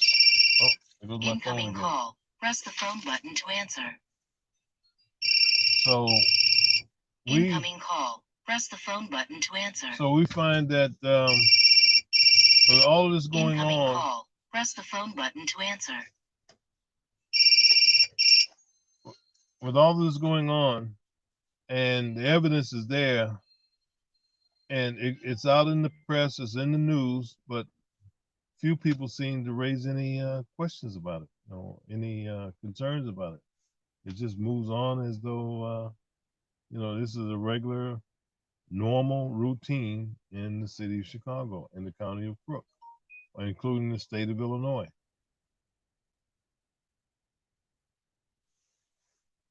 So the question is, where do we go from here? Well, where I want you to go to talk about Anjanette Young and any other current things that Dykefoot has botched of late. Yeah, well, Anjanette Young and her issue occurred 2 years ago this month. And again, Rahm Emanuel was the mayor at the time. Beg pardon? Gayor. He was the gay. Absolutely. That's the gayor. Right. That's what we have now. Instead of a mayor, we have a gayor. And same as he covered up the Laquan McDonald. You familiar with Laquan McDonald? And didn't Lori help him do that? Lori was in the background. Yes, it appears that she did. I can pull up more evidence on that, but it appears that she was part of that process. But her name never really surfaced on that. It's just the alderman who agreed to vote to award the Laquan McDonald family $5 million for damages. And then the way they schemed out of that is the $5 million which was awarded to Laquan McDonald's family is paid out over a 40-year period. So it'll be 2065 when the last payment is due. Now, whoever is monitoring that $5 million, I'm sure, is getting some kind of residual out of it. Yeah. Kickback along with the interest, because if they put that money in an account somewhere, that money's earning interest, but the people who are maintaining it will get the interest money off that $5 million over a 40-year period. So that, again, that shows the corruption. No one says question that, but few have. But overall, there has not been a mass protest of the corruption in the city of Chicago and the county of Crook. Because the people have been so conditioned as to not question anything. I'll give you an example of Richard M. Daley. When he was in office, his family members. Yes, oh, your phone is ringing. Okay, so yeah, this goes back to this after Harold Washington's demise and assassination. Daley became mayor after they got rid of Gene Sawyer after 2 years. But Daley's family, nephews, and there was a friend, Retzko. I can't think of his first name, but Retzko is a Jewish mafia guy that bought Obama's house, right? Yeah, I don't think he might be Jewish. I thought he was like. No, he's Jewish. Okay, he's Jewish, but he ended up in prison. But he did. Obama he missed that. He would have enjoyed it. Yeah, he definitely. Now Retzko and this other Daley clan raided the pension funds in the state of Illinois. They removed $86 million from the police pension fund alone. And I asked one woman police officer, what were they going to do about it? She said, "Oh, we're not concerned about that because the state's going to put that money back." Nobody ever said anything about prosecuting or arresting these people for misappropriating pension funds in the state of Illinois. They only stated that Question Go to ahead. ask you about the guy on the gang task force that they said committed suicide. Suicide, or did they kill him? The gang task force where? Here in Chicago? Yes. I missed that one. There's a black man that was supposed to be a gang investigator that committed suicide. This is a recent I don't know how recent this is a question from someone. Yeah, I don't know. yeah, I have to go back and look at that. There's gang you know, last year before last there was a rash of alleged police suicides in their squad cars or in their homes. And I know a couple of them took place in the police parking lot where they stated that these people committed suicide, which is very They must difficult. really pay those guys well. Oh, absolutely. Absolutely. So so they they at least 4 or 5 within a few months allegedly committed suicide. So that was a process of elimination. That's what they do. Mm. Yeah. It's a great way not to pay pensions. Yeah, right. So back to Daley for a moment. They rated that the Redsco and his group rated the police pension, the pension funds period in the state of Illinois, because they got the teachers pension fund. There's like millions of dollars in pensions that were taken out. They invested it in real estate, which went belly up during that period. And they have not made any arrangements to repay the bulk of that the pension funds that were taken out of the state of Illinois. So Daley's son, who was with a company which had a contract with the city of Chicago, which was a conflict of interest. They were preparing to ask him some questions, but George W. Bush was president at that time. He flew to Chicago. He's a Republican, right? So he flew to Chicago, had lunch or dinner with Daley at the Chicago Firehouse Restaurant here in the near Loop restaurant to address some issues that I guess Daley had concerns over. So they got his son, who allegedly graduated from the University of Chicago with an MB. And when they realized that the press was going to come after him, so they got Daley's son in the Army. He joined the Army with a no, it might have been a master's degree in business from the University of Chicago. But at any rate, they put him in the Army, and once he was in there, then the question came, and I think this was a plot also. They asked Daley, "What about your son having this contract, or being with this company, having a contract with the city?" And he walked away from it. And he said, "You must respect the uniform," and that was his response to that question. But however, while he was in the military, the city, along with Daley, was planning to have the Olympics come to Chicago in 2016. Yeah.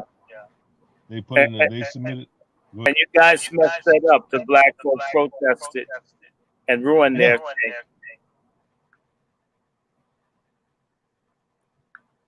Absolutely. They Speak a little louder. I'm sorry. Yeah, Daley's son, well, the Russians were financing the preparation for the Olympics here in the city of Chicago.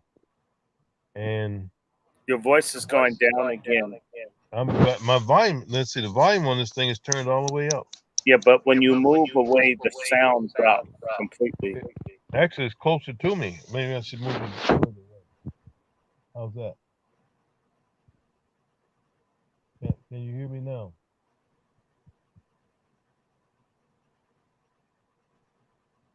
Dr. Short? Can't hear me. Now we don't hear you at all. Yeah. I'm speaking. I haven't touched I have not touched my tablet. Okay. Well, I tell you what, I'd like to get with you, Randy, and some other people and do a Chicago panel, and I would rather you do it not in your tablet because you're Wi-Fi, something that you're hardwired into, because we got to do more.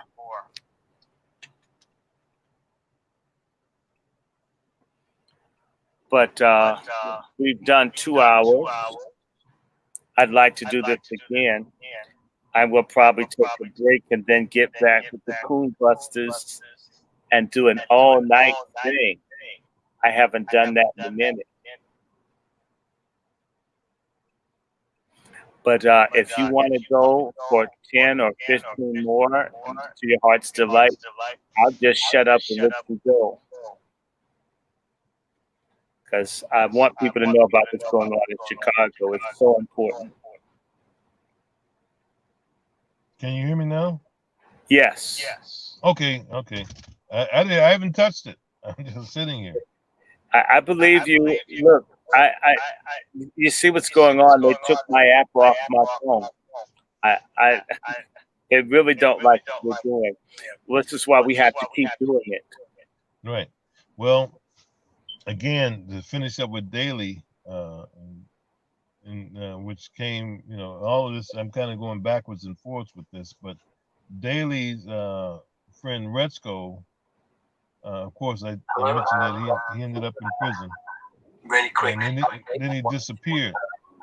To give you some information, we've also been sitting waiting for President Trump to do his thing on Fox. Go ahead. But at any rate, Daley's son, who when Bush came to the city for his birthday party, he didn't have.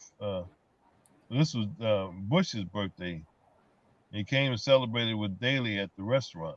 He should have been with his family, but at any rate, they once he joined the army, I think he spent I forgot how much time he spent in there, but while he was in the army in Germany, he ended up in Russia. And I forgot how this information got out that he was in Russia, but he was supposed to be in the military. And the press asked him, "Why is your son in Moscow?" And his reply was, "He's their own business." But he was still in the military. So how that happened is, well, we know with the connections to Washington, D.C., that's how he got a pass to get out of the military and into Russia, or while he was still in there. But at any rate, because the city lost the bid for the Olympics, and the Russians had invested so much revenue into the city, and they realized that they were not going to get their returns on their investment. Somehow, Daley was kidnapped again. We're connecting all of this together with that. And Daley had leased out the parking meters and the Skyway. It's a toll road connecting Chicago to the toll road that goes over to Indiana and up to Michigan. Right, goes to Gary. You're right, it goes through Gary. So they that was leased out to a company in France, and the money, and people question it. Why could you lease out the Skyway and the parking meters in the city of Chicago? And he claimed that the money he received from that would be a rainy day fund for the Olympics. Of course, we didn't get the Olympics here in Chicago. It went to Brazil. So where'd the money go? Right. So yeah, this is what happened. After his son he announced that his son, I forgot which came first, the chicken or the egg, but he announced that he had to use the rainy day fund money. Didn't say what he used it for. Just went on the air and said, "I had to use the rainy day fund money." And we're presuming that he had to repay the Russians for the revenue. What's up? Okay, now tell me something. 8:51. 8:51. Yeah. I gotta leave at 9:45. Take Matt to work. Okay, I'll be up for a second.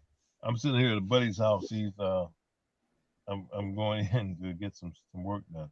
But anyway, Okay. Well, the he, last thing I was going to mention was the case of the gentleman. I'm forgetting his name. His name is Birch or Bird. He's died. The chief that was torturing black folks in Chicago. oh, John Burge. Birch, yeah, Birch. Yeah, Burge. His name is spelled Jonburge. John Burge. He and others were torturing young black men into confession from the police department. He was using techniques from Vietnam, electric boxes, attaching them to electrocuting people and their penises and genitalia, right. and something else. He had 300 people that were put in jail. Now, Yes. this was going on at the same time Chicago was trying to get the Olympics that this came out. Oh no, that was long before that.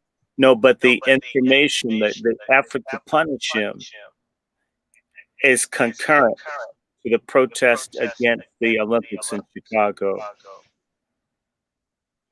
This came out about 2009, 2010. Okay, At the same time as the fight against what they wanted to do with the Chicago Olympics, which was to displace black folks there.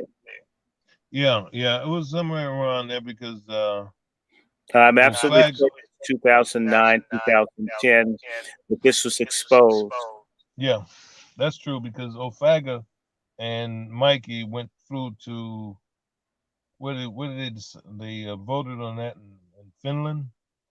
Sochi. They flew plane loads of athletes and supporters to Finland to get the Olympic bid. And it bombed. It bombed because of a young man who was murdered here in the city. But during Daley's tenure, he started to shut down the schools and reorganize the public school system here in the city of Chicago.